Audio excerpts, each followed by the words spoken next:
Hello, beautiful people. Welcome this week to the Montpelier Happy Hour here on WVEW LP Brattleboro. I'm your host and producer of the show, Olga Peters, and this is where we talk about how everything in Montpelier shakes out for the rest of us. I want to welcome to the show Sheriff Mark Anderson. He is the head of the Windham County Sheriff's Department, and we're going to be talking about regional policing today. So, Mark, thank you so much for joining us. Thank you for having me. Well, and especially I need to give you an extra thank you because you happened to be at a conference when I reached out to you. So you are doing this in between sessions. So thank you for making time. It's my pleasure. So if you haven't heard, folks, one of the many pieces of legislation that got passed this session was a piece of legislation called S255. It's the Regional Policing Initiative. The governor signed it into law on May 19th.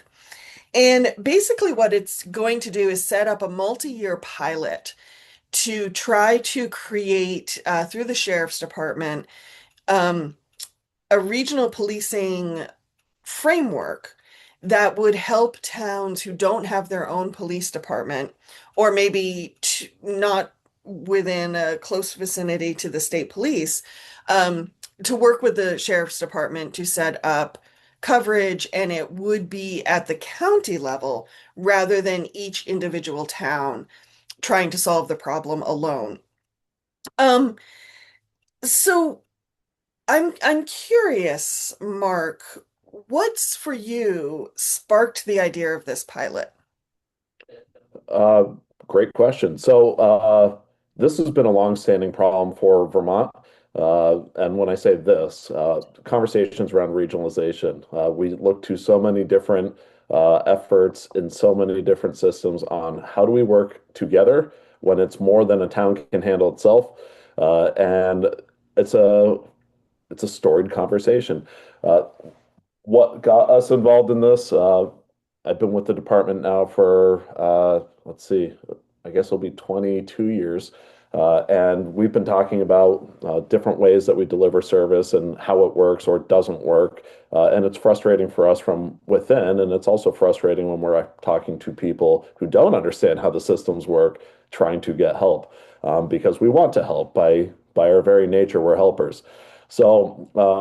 Really where this all began, this initiative began, was a long time ago, but S255 started with myself and a number of towns in Windham County about 4 years ago, where we basically met and said, the basically the game is rigged against us. We can't make anyone happy. What do you want us to do?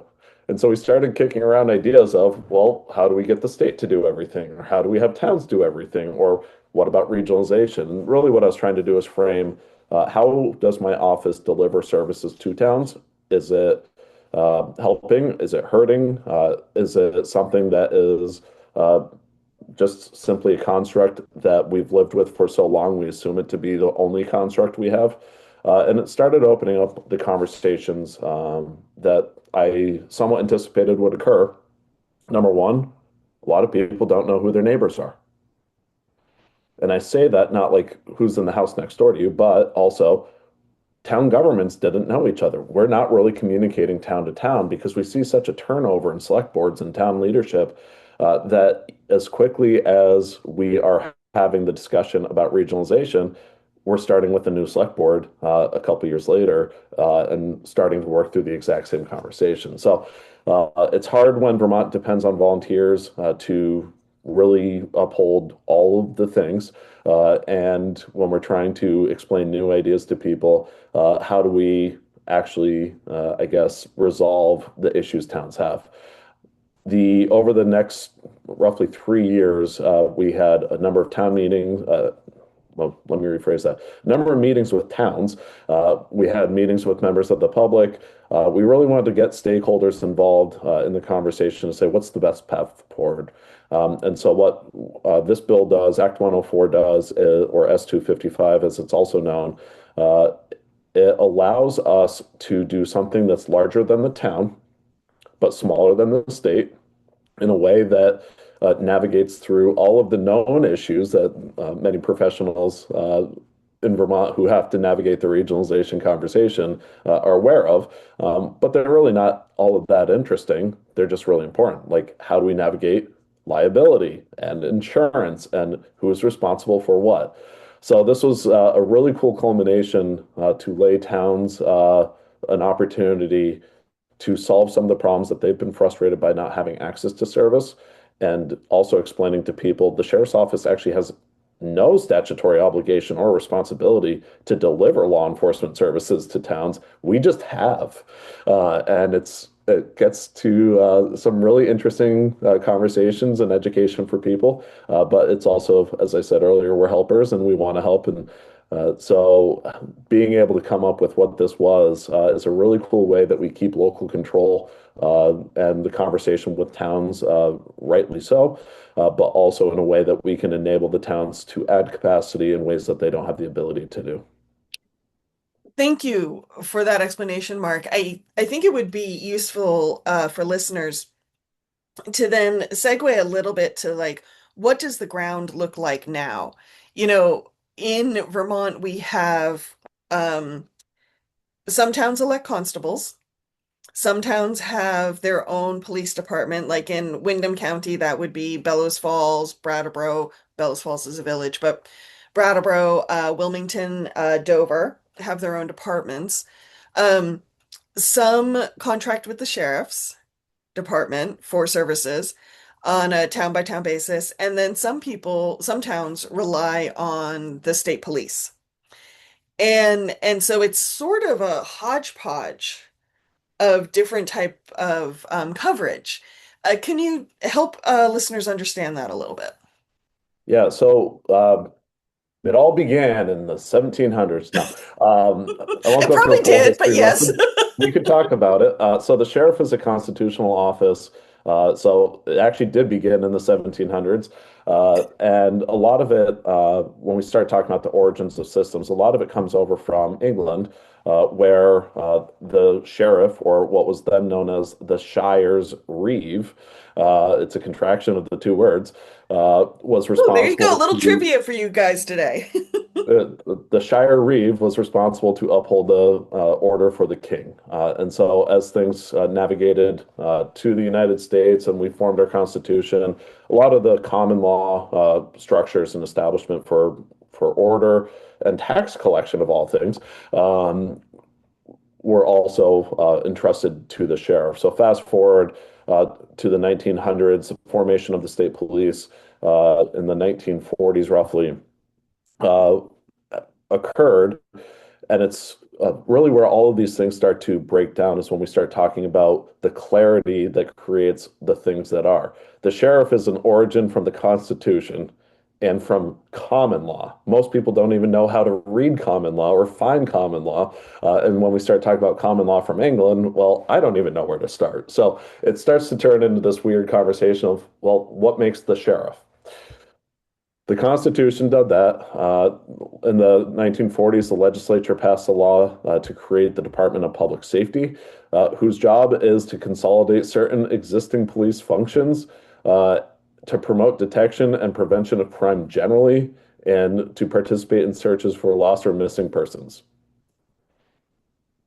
So it's funny because when we say, well, that's the state police, what does that mean? Hmm. And so the a bit tongue in cheek, I'll say, well, that means that they're the police department for the state, and the state police would disagree, and we can have a very academic conversation about it. But at the end of the day, the law is not clear. Okay. The next part is that towns can, but are not required to have a police department. So towns like Brattleboro, population roughly 12,000 people. Dover, even though it's a year-round population, about 1,200 people, they can see weekend populations during ski season be upwards of 30,000 people. So you start to see some significant need for some form of policing motor vehicle crashes, drunk driving, domestic assaults, and a variety of different things going on. But police departments are really expensive. Mm. So when we talk about what towns can do, they are able to do that. But just to get started, we're talking about 600 to $700,000 of just your beginning costs, and that's before we start staffing it. Oh, We're wow. talking about radio systems, we're talking about vehicles, we're talking about insurances, we're talking about facilities, uh, security standards. Like we get into so much. And so towns struggle to establish police departments without a significant grand list, significant tax base, which can ultimately support it. So uh, what happens is in between the two, is the sheriff. Talking about statutes, the sheriff's obligated to serve civil papers. So, if you don't pay your credit card, we're effectively a delivery service for the court to say, hey, you didn't pay your credit card and you're being sued and you have rights. And people think getting served is a bad thing. It's actually an opportunity for them to get ahead of the curve of that civil lawsuit. Hmm. If they fail or do not receive the paperwork, there's other actions that the court can order that ultimately start to basically um, pass or default the judgment. The service that we provide is actually a really important and critical piece of the civil justice system. But at the end of the day, that's one of the duties of the sheriff. The Another duty the sheriff provides or is obligated to provide is the transport of people in the state's custody. So a person gets arrested, they have to go to court. The state has to get them to court, and so it's the sheriff who provides that service. We also support parties in relief from abuse orders when the court says that law enforcement needs to be present to aid in the transfer of property. We support those things as well. None of those things I mentioned are providing policing for the town. It's an interesting curiosity where there's a enabling statute for sheriffs that say we can enter into contracts with government and non-government entities to do all of the things that a sheriff does. Now, I'm Interesting. paraphrasing to a degree, Yeah.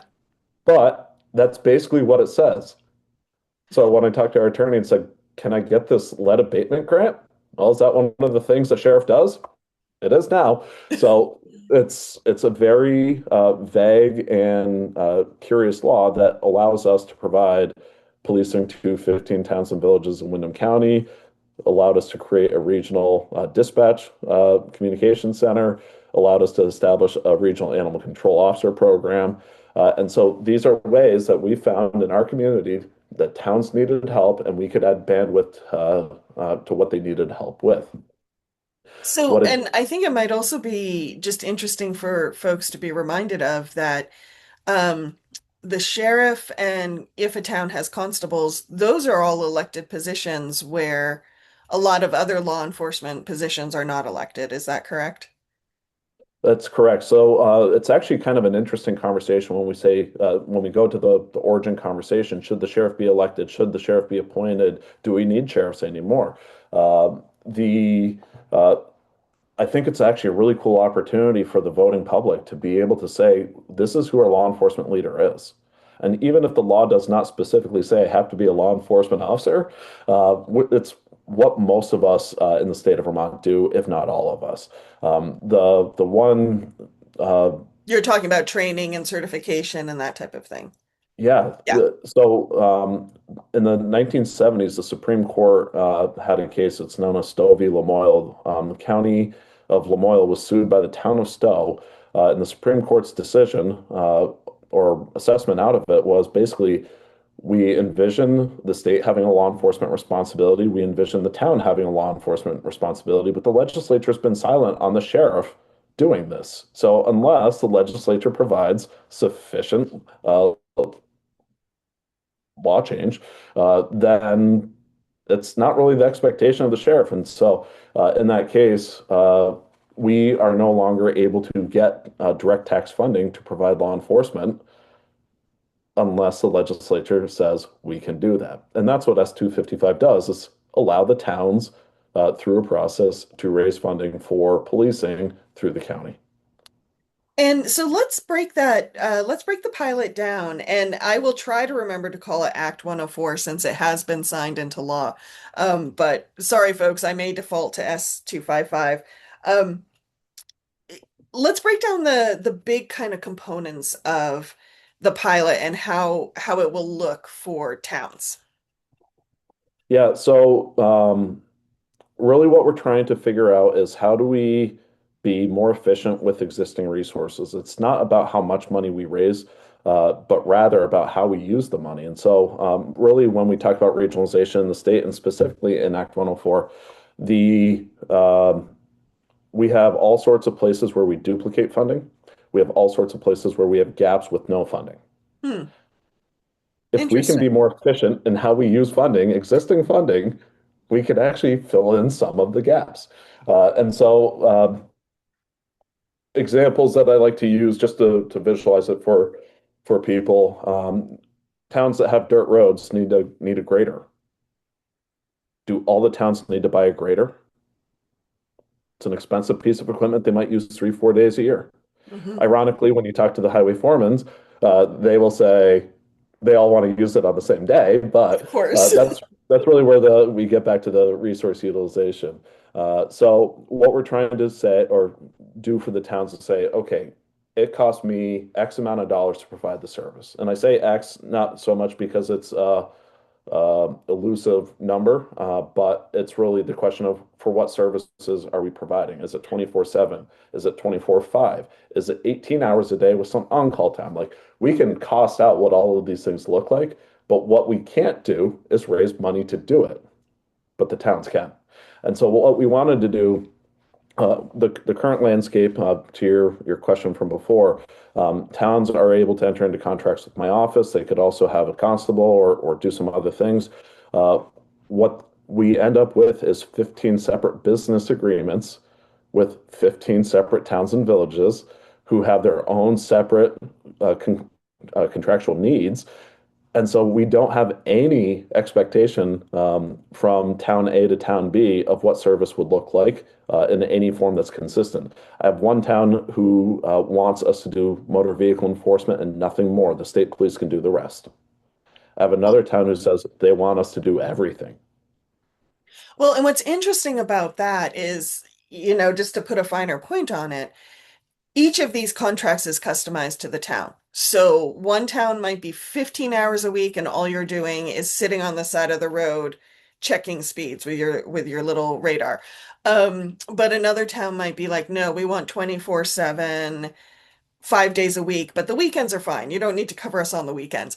Um, which is all fine and dandy for the towns, but as, someone who lives in a town without a lot of law enforcement, what matters to me as a resident is when I pick up the phone, is someone going to come and help? Right. And depending on what a town has decided, that may change who comes to help, which might, how do I put this? Not change the help, because all law enforcement, like you said, you're all helpers, but it might change whether someone is 15 minutes away, 2 hours away. Um, yeah. So to me, it seems like where really the rubber hits the road is when someone picks up the call and says help.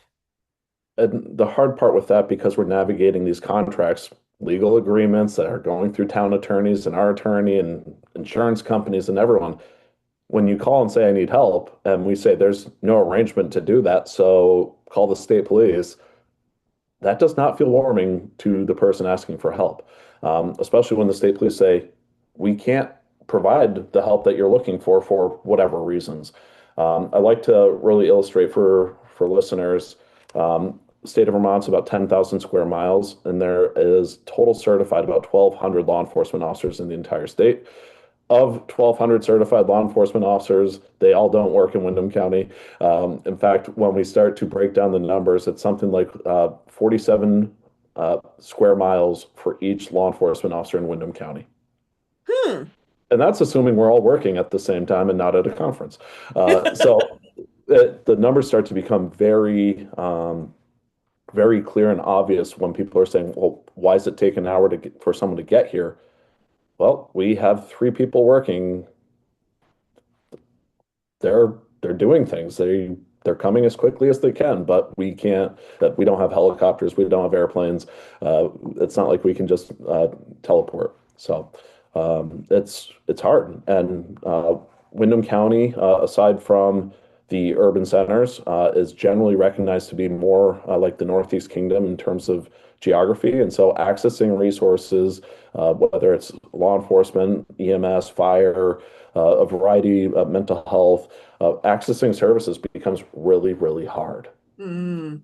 And Hmm. people don't know that until they pick up the phone. Right. Well, and we have just over 5 minutes in this first half, and there's so much nuance. I'm kind of forming my next question. I do think it's important right now to just mention dispatch because most people, if they need help, they're going to dial 911. If they think there's some time, they might call the state police or you directly, but basically it's 911. Um, how does dispatch then play a role in all that? So specific to Act 104, obviously dispatch and accessing the services through dispatch is an important piece. This was not intended to solve the dispatch problem, which Vermont has been working on directly for about 5 years and indirectly for about 20 years. Um, What is the dispatch problem? well, the dispatch problem is Not how putting do blame on we anyone. It just sounds like the system needs some help. it needs help, and it's how do we access the resources and needs? How do we fund it? There's two sides of dispatch. Side one is the people who answer the phone. That's the easy problem, actually. The hard part is the interoperability of communications infrastructure, radio towers, uh, backhaul, satellites. Like we are talking about a multi-million dollar problem, and that's why it becomes difficult. Is well, we have a lot of mountains and we need to be able to talk. And the places where we would like to put towers are not always conducive to any of the things that we want or need. And so part of the problem is that there are towns that have their own dispatch. Bradwell has its own dispatch. There's towns that contract with me to have dispatch. We contract and provide coverage for the Bells Falls Police Department. And then we have the state police who nearly half the towns in the state they provide dispatching for free, and the other half they charge. And so then it becomes this very interesting, curious problem when towns say, well, we're not going to pay for dispatch, we get it for free. I don't have a business model to compete with that. The Wow, towns that okay. have to pay for it, the state police have been trying to get away from. And so this has been part of the legislative work for better part of 5 years now. There's a public safety communications task force working on all the things. It's how do we have interoperability between dispatch centers. Some of that was the conversation on the pandemic. My dispatchers get sick. Who answers the phone? Hmm. We had the personnel willing to answer the phone. We didn't have the technological means because our system did not, it was not compatible with another agency's system. So Okay, so this is dispatch interesting, Mark. is a tricky If one. listeners are sitting at home listening to this and you were like me, thinking there was just like each county or each region had its own one dispatch and everybody used the same dispatch, well, I have been disabused of that misconception. Yeah, Wow, and okay. the good news is, so we have 911, and 911 is a robust system, and you call 911, and we sort out a lot of the technical details for people when there's an emergency. When there's not an emergency is where people get frustrated because they might say, I'm going to call the police. Well, I'm going to Brattleboro, so I'm going to call the Brattleboro Police Department. Brattleboro PD says, well, this occurred in Dummerston, so you need to call the sheriff. You call the sheriff, and well, we only contract for 4 hours a week, so you need to call the state police because we've used the hours this week. Uh, and it starts turning into this very frustrating cycle for the person calling saying, I just need help. Mm-hmm. Mm-hmm. So dispatch is a very significant thing, but for people that don't want to scare anyone, you call 911, we're going to get you to the people, and it will work. But that's where we also talk about duplicity. There's 6 911 answering centers across the state. We have 2 state police dispatch centers. We have numerous municipal or county dispatch centers. And when you think about it, we're paying for people, we're paying for radio communications equipment, we're like all of the things we just start duplicating.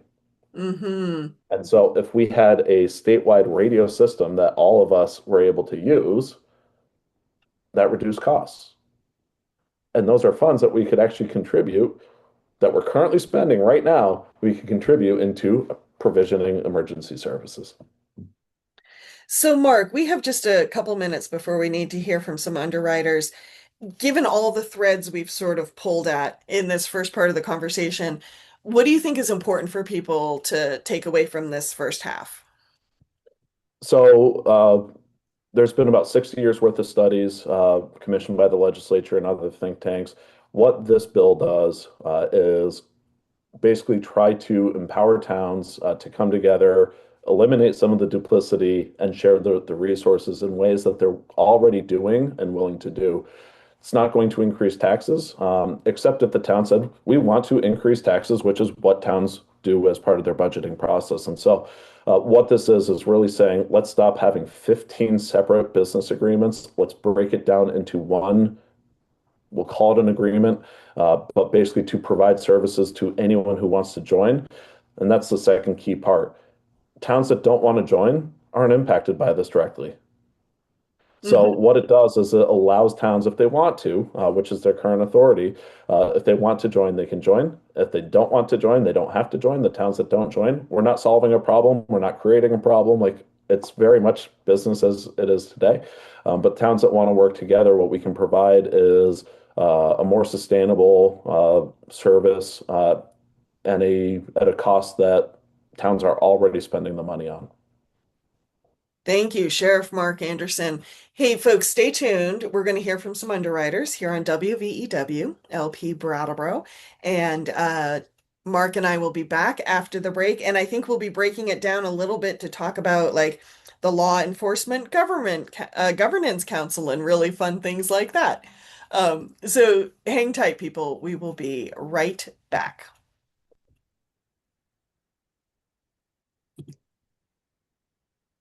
Hello, beautiful people. Welcome back to the second half of the Montpelier Happy Hour here on WVEW, LP Brattleboro. If you're just joining us, I'm your host and producer, Olga Peters, and I'm speaking with Sheriff Mark Anderson from the Windham County's Sheriff's Department. And we're talking about S255, or you may also hear it called Act 104, which is a pilot to develop a regional policing framework in Windham County. Before we dive back into our conversation, I just want to quickly thank BCTV for taking the video version of this show and sharing it with media centers around the state, as well as remind listeners that the views and opinions of everyone on the Montpelier Happy Hour are those of the host and the guests and no one else. Not the platforms, not our bosses. Well, technically, Mark's bosses are the voters. So I'm self-employed. There you go. Um, but yes, views and opinions are ours and nobody else's. So, Mark, thank you so much for talking about some of the really patchwork law enforcement systems that we have in Vermont. My brain is still wrapping around dispatch, and it really was wedded to this thought of like one office serving everybody. So, that's not the case. But let's talk about this pilot. For towns, as I understand it, one thing that's happening is the pilot creates a law enforcement governance council. Talk to me about that. Like, what will towns physically step one, step two, step three, need to do if they're interested in this pilot? Yeah, so just a very quick foundation before I explain that. Uh, Counties in Vermont don't have a county commission, board of supervisors, anything like that. In fact, the county government is primarily, it's a very weak form of government in the state of Vermont. Mm. The representatives of county government are the sheriff, so surprise. The assistant judges, who are an interesting office in the context that they are the county administrator, so they function as an executive branch. They are they don't really have much legislative authority, but they raise taxes, so that's the legislative authority for assistant judges. And then by name, they are assistant judges, and so they are part of the judicial system. So Hmm. they represent three branches of government But because it's a very weak form county government's a very weak form in terms of what powers they can and cannot perform, um, that's really what it is. Uh, After that, there's also the high bailiff, which is it's an office that basically I'd like to say it's kind of like the vice president of the sheriff.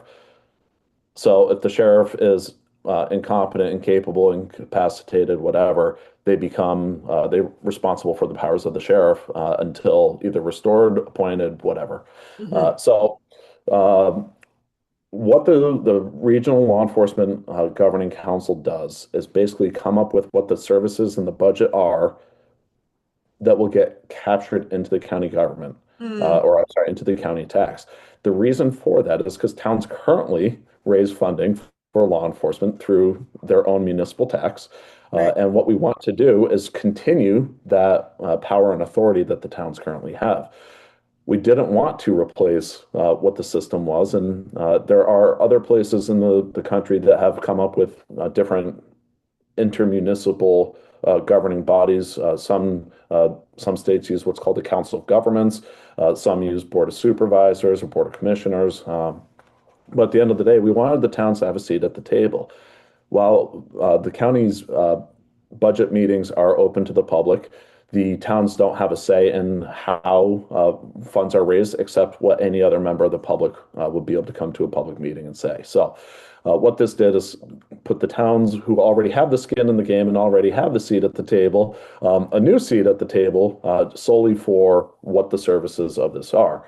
This is a pilot project. It is not intended to be a final version of what I would envision a reliable governing model to be at a regional county level, but we needed at least some bridge work for the purposes of this. So, what the towns have the power and authority to do is determine what services do they want to join together to build, and then through that model, they are able to tell the assistant judges this is the amount of money that needs to be raised for this project. Very limited based on how Act 104 is written to be law enforcement services and related services. Related services really being like, okay, well, we know that somebody needs to answer the phone and dispatch. So, like, there will be these ancillary things, but we also know we're not trying to solve the dispatch problem. The legislature has firmly knuckled onto that one, and they are doing a lot of work towards that. So, what towns need to do is first, we're asking them to appoint a representative from their select board to begin the organizational formation. We are working to secure a facilitator who will be able to help this governing council navigate what it is.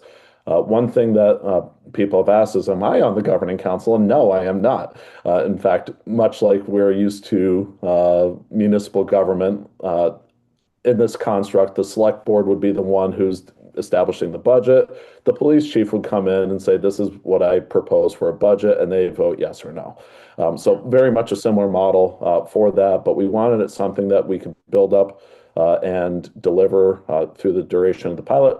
But we also wanted to be able to collapse down when the pilot's concluded and we can approach the legislature and say, this is the long-term plan of how we see it working. So it's also a really cool project because the legislature uh, basically, with some guardrails, said this group with these limitations can kind of figure things out. It I was noticed not a that there was a whole, lot of latitude for like, how do we want to build the system? Yeah. and it's really cool because it is fully intended. And the way I like to present what the pilot is, this is a study and practice. We're doing a field exercise. Hmm. We don't know some of the problems we're going to find. And that was intentional. And we want to tell the legislature about, I just did not expect this to be the problem, but here we are. And here's the solution we came up with. And we don't know if it's the right solution or not. And these are the objective impacts as a result of these decisions. So having that latitude was really important for a field exercise to say, we didn't know. And that's where, through the 60 years worth of studies, we've never actually tried it. Hmm. So that's what's really Interesting. cool with this project is it is heavily reliant on reporting back to the legislature each year, also with a midway report and a final report, our ideas, because they are recognizing all of the harms and impacts that not having something bigger than the town and smaller than the state are having as we start talking about all of the other conversations.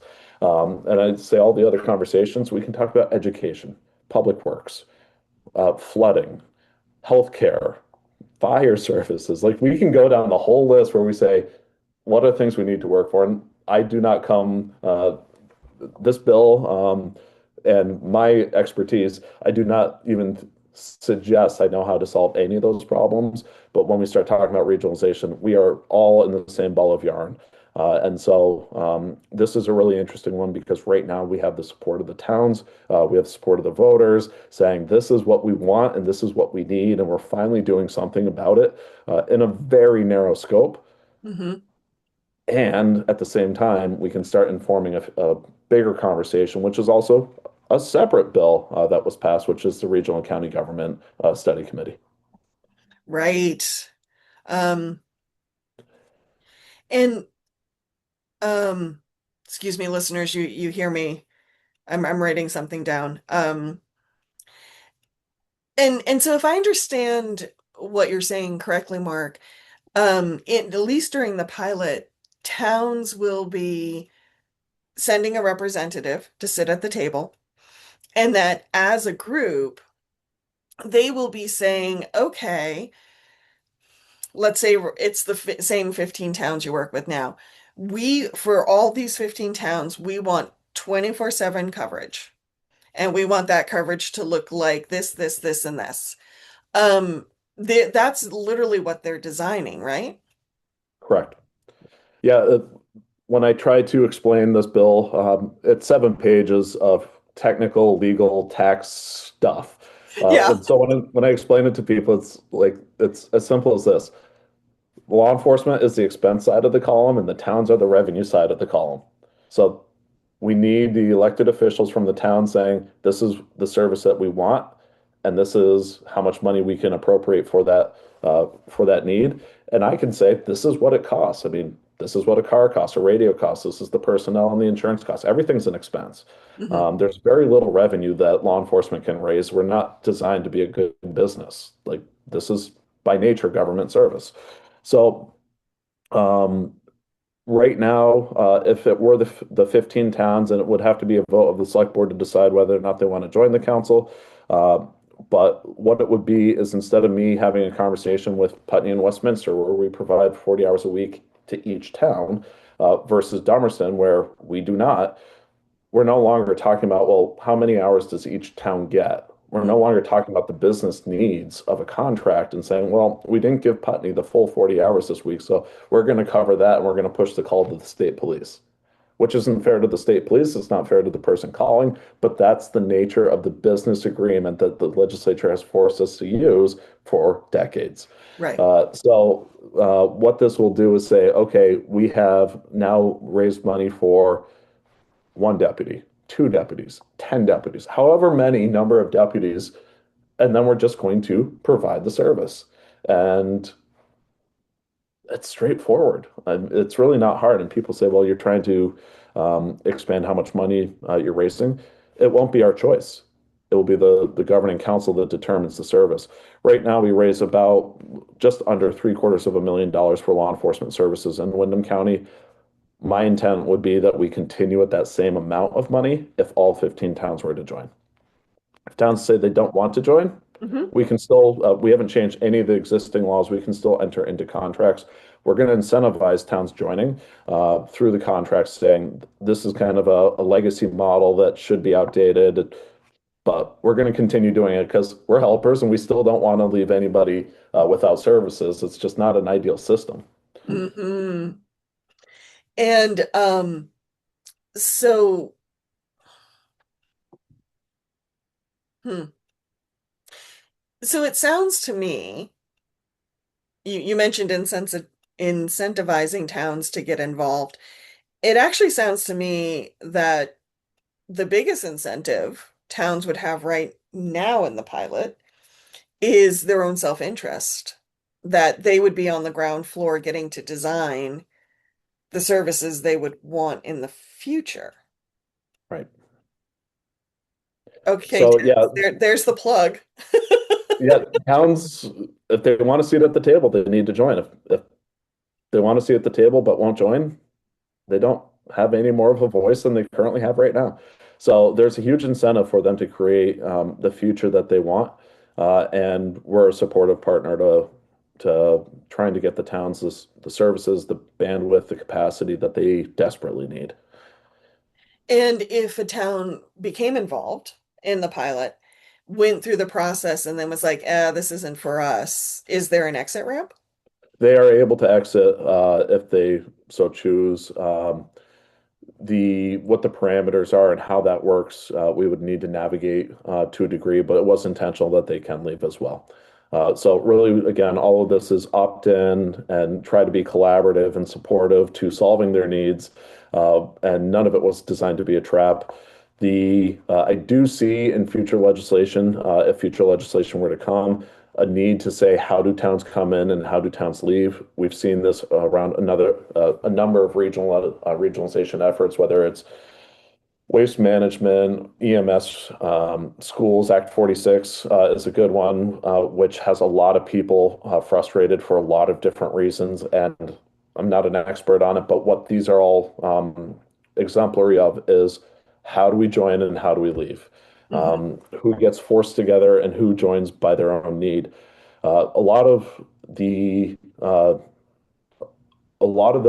value in this is actually geographically based, and so we don't want to have one town in the north and one town in the south, and well, now we're traveling an hour in between two towns. Like we're back to the same problem, which is how do we allocate resources?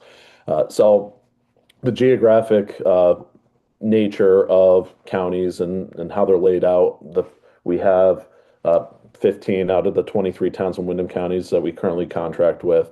Like it makes sense that we start working together and sharing things. It makes sense that we're talking together, and these are all things that I think we can navigate once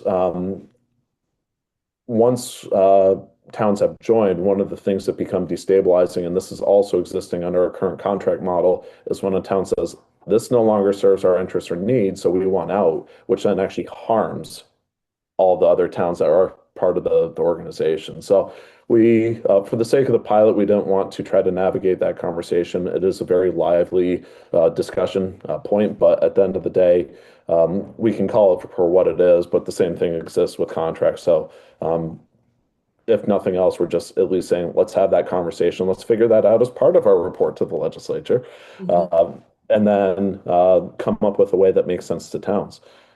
What's been really fun through this whole project is I came into it thinking I knew all the answers about what towns would want. Uh-huh. I know what they want for law enforcement services, but I didn't know what they want for a funding model, what they want for voting, for representation, like the governing issues. And as we started having the conversations and the discussions, we were starting to find we were making it way harder than it needed to be. And towns have actually had a lot of these thoughts already and said, well, we don't want it to be a grand list model. We want it to be a per capita rate because we know how to do that math.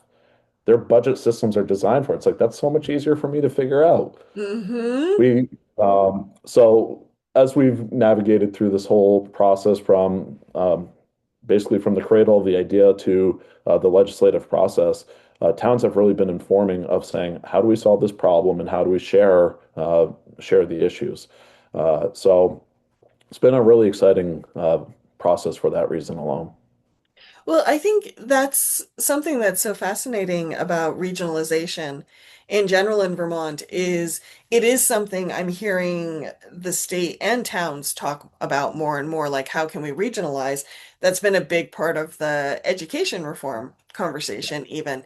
Um, but it's one thing to look at it on paper. Um, sorry, a really big truck just went by my house. Um, and it can look very neat and tidy on paper, but then one flood, one snowstorm between you and where you need to get, it can become a very different picture. Um, so for you, what were some of the pros and cons around regionalization that you sort of weighed and measured and looked at? So the cons is actually the short list. A lot of it is the social will. Mm, Part of the reason that we were able to get it where we got it, but also why we even picked up the initiative in the first place was the amount of support that we had from our communities saying, this is something we want. In my entire career, I have not seen this level of support. So we saw an opportunity and we pursued it. The So con number two is it's a lot of work. hmm I'm not afraid of work. I thoroughly enjoy it, but it is a lot of work. And so sometimes that can be a concern for people who say, well, we don't want to see change because we at least know what we have. And I've been saying from the beginning, we have a 60% solution. It's a little bit better than getting rid of it. hmm And so we've kept it. And we've kept it for 60, 80 years, and we haven't really tweaked it too much. And then we come back to the same age-old problem, which is why does it work like this? And it's because it's been the same system. So what's great with it is that with people engaged and supporting, many hands make light work. hmm And if we have many hands, which right now we do, then we can actually start navigating through some of the trickier issues around regionalization. So to the pros, uh, really I see this as the solution that Vermont has desperately needed for many years to try to make it more affordable to live here. I see it as an opportunity to get people access to the services when they call us and realize that they need it. And we can do that before they call us. Ah, okay. Because when they're calling us saying they need us and we say we can't help you for fill in the blank, they're frustrated, they're upset, they lose trust in government. When they get ring around the rosy of dispatch centers because they called the wrong one, they didn't know they called the wrong one. We do. It's kind of hard to explain to the person they called the wrong place because, as far as they're concerned, they just need the police Right. and they don't understand the difference between Brattleboro or Bells Falls or my office or the state police or the constable or whatever. And so what we're going to start navigating through is more of a user experience that fits with what their worldview is hmm in terms of how do I access the service I need. So there's that. For me, there's also for my office because we don't rely on tax funding. I should say direct tax funding. Towns are raising taxes to contract with me. Um, because we have no anticipation of that. We have a very volatile system for budgeting, recruiting, hiring, and retaining people. And so at any given point, if I don't know if I'll even have the funding next year to do something, I might be more risk adverse to entering into an initiative. And so we hire for what we have, we hire for what we need. We add in a little bit of cushion to expand out over time. But when towns say we need this and we need it now, I need about 12 months to recruit and train. Interesting. And when we see towns get frustrated that it took too long, we find a new solution. Well, sheriff's department couldn't do it, so now we're going to use the constable, who then needs 12 months to get the training. Well, that didn't work either for all of these new reasons that are related to constables. And so now what are we going to do? Well, we're going to try to contract with another police department. Okay. So they do that for 3 months and then it falls apart, which is usually what we see when we try to share police departments, municipal police departments, because it comes back to the conversation around liability. The car was in a crash, the door was dented, something happened, whose attorney is representing who, and whose insurance policy is paying it out. hmm And those are really silly issues when we're talking about trying to help a person. And hmm yet the attorneys are going to win that battle because at the end of the day, they're the ones advising the leaders of the town what they should or should not do. So to just put that in more concrete terms, I believe Whitingham contracts for some hours with Wilmington's department. So in other words, you're envisioning a scenario where a Wilmington police officer gets called to an issue in Whitingham. Um, let's say it's a car accident. And while they're there, the tow truck backs into them. And now the car is damaged. It's a Wilmington police car, but it was damaged in Whitingham. So now now the lawyers all start huddling and talking about who really is responsible, Whitingham or Wilmington, for repairing that car. Correct. Gotcha. That sounds like fun. And it's kind of pedantic, but at the same time, like those are the things that wrap up municipal governments when we start talking about sharing services across towns. We just saw Montpelier and Northfield Police Department. They were doing some sharing, and then the Northfield Police Department hired the chief. And it's like, wait, what? I don't think that was part of the plan. I don't know. I'm watching from the outside, but I don't think that was part of the plan. Heinsberg and who were they working with? Richmond. They had a co-op model. Castleton and Fairhaven. Like there are places where this has been happening, and what we see in our collective experience has been it's usually when it comes back to the conversation around who's responsible or controlling a decision process. That's where we see those systems break. Mm, Um, what I don't envision is that we're going to upset anything the town of Whitingham wants to do. If they want to contract with Wilmington PD, they're certainly able to do that and continue doing that. Again, we're trying to say, how do we solve the problem? And if there's not a problem, then we're not here to solve it. mhm. So again, this is very much an opt-in approach to it. But that's historically what we see is that when we get down to the brass tacks, something will break it apart. Well, and I think what's important about that things breaking apart is, again, we come back to that moment someone picks up the phone because they need help. And you just need the system to operate as it's been designed to get that help. Um, I'm curious, you mentioned funding and that towns will have the authority to raise funding to pay for this services designed in this pilot.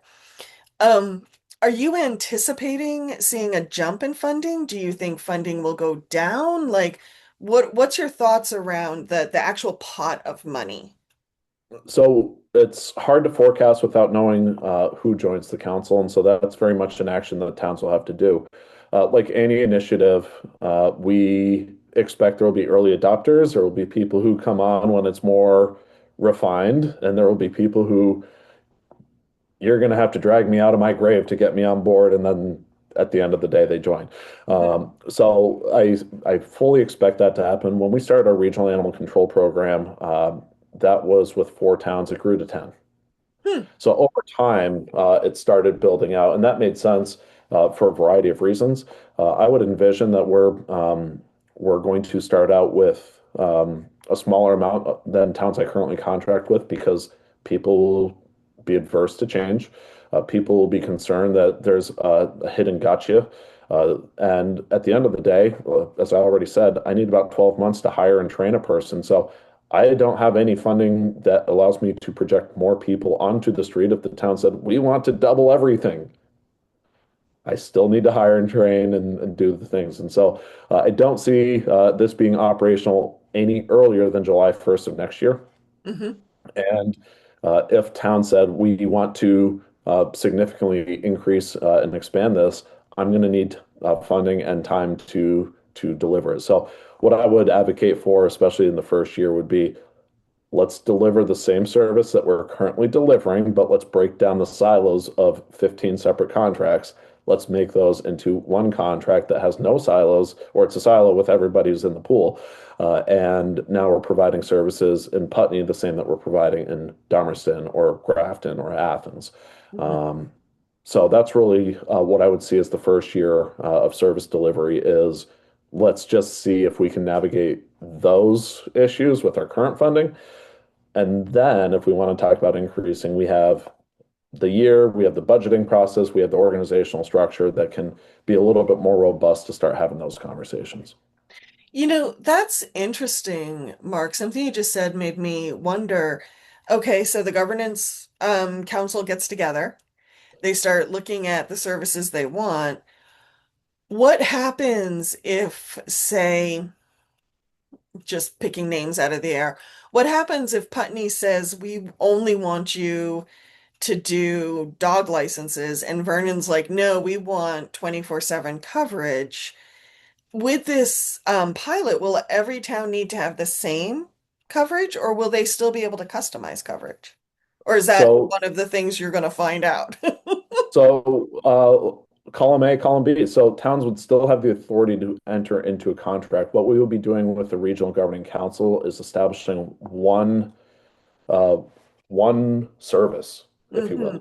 Hmm. So the what it would be doing is acknowledging realistically, like if we currently have funding for about 5.5 full-time equivalent employees. We can only do so much with 5.5 full-time equivalent employees. So like there has to be a reckoning of what does that look like and what does that mean in terms of what services are provided. But let's say that the town says, well, we want to have a separate contract for dog licenses or something like that. They can still engage my office with that, and we would negotiate it like a separate contract. What the governing council is supposed to do is come together on things that they agree they want to share. Okay.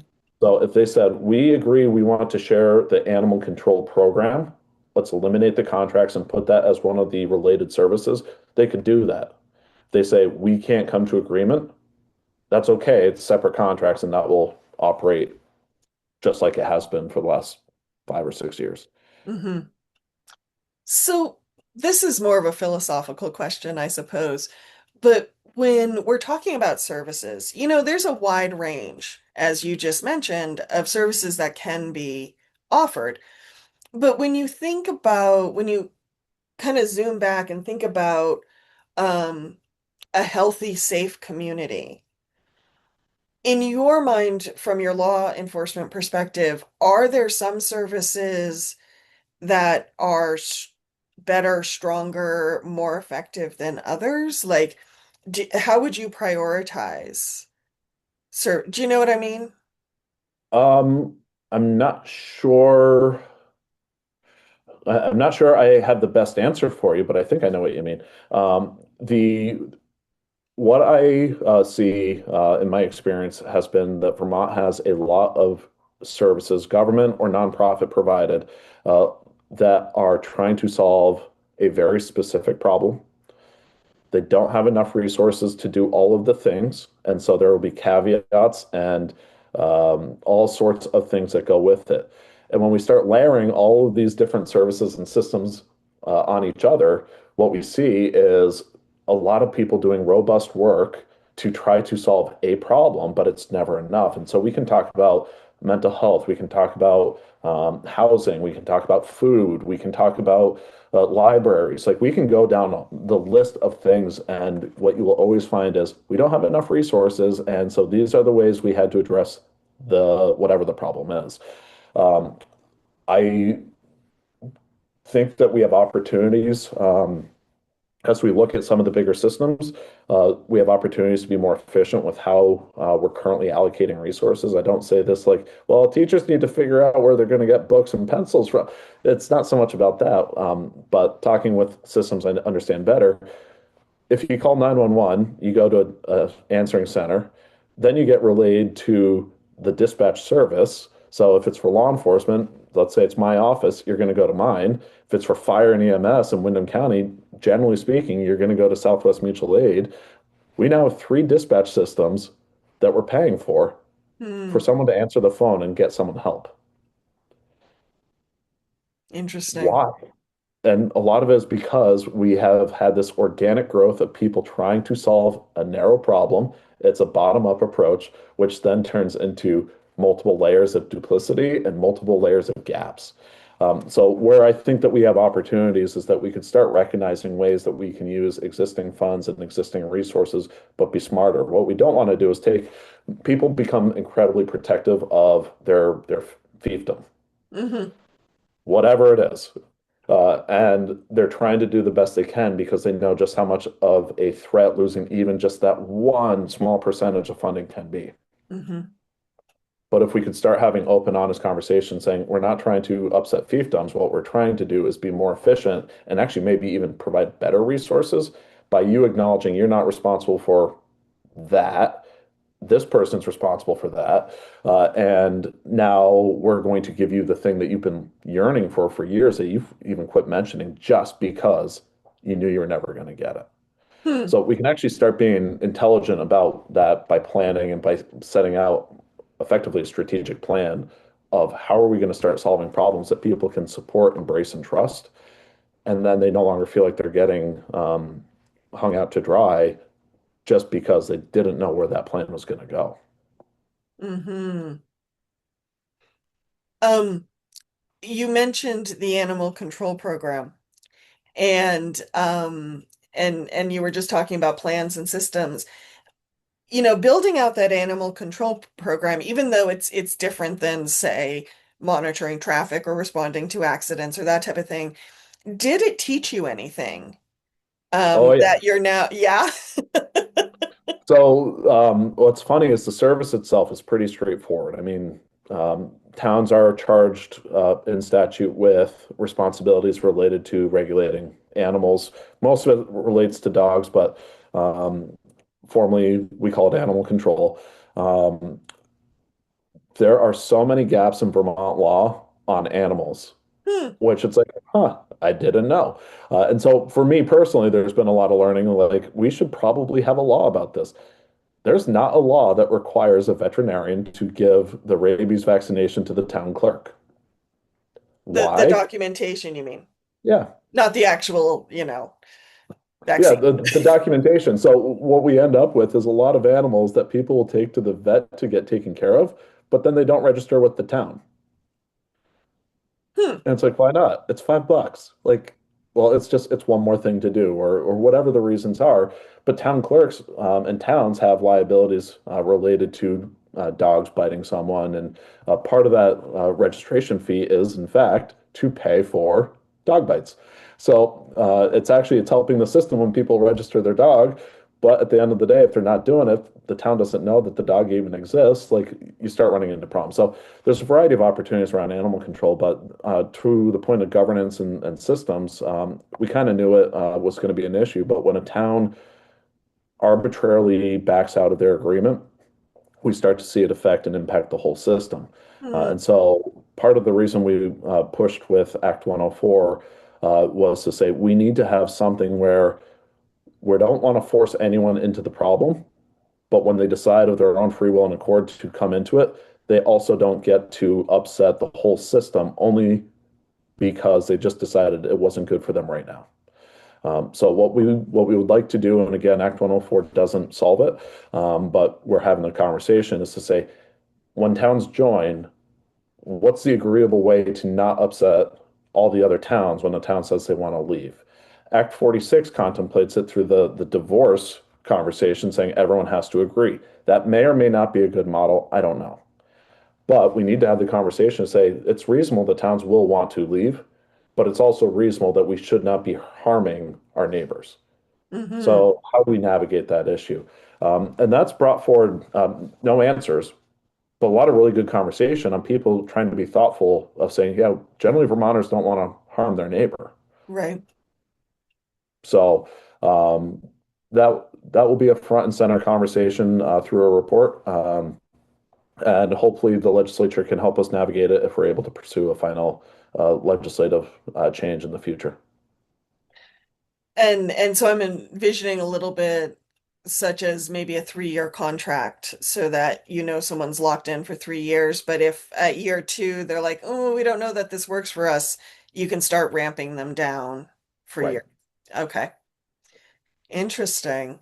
Yeah, Um, basically, we're going to try to reinforce planning and communication. Something that Vermont talks about a lot, but we don't Yeah. always do as well as we could. We are just about out of time, Mark. What do you feel is really important for people to understand right now?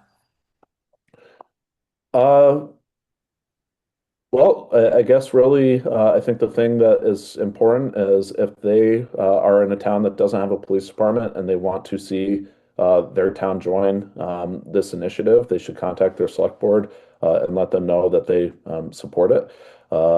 Again, it's not forcing any town in. If they think it's a bad idea and shouldn't do it, let the select board know that as well. Because what we can also do is take the good and the bad to the legislature and say, this is what we're dealing with.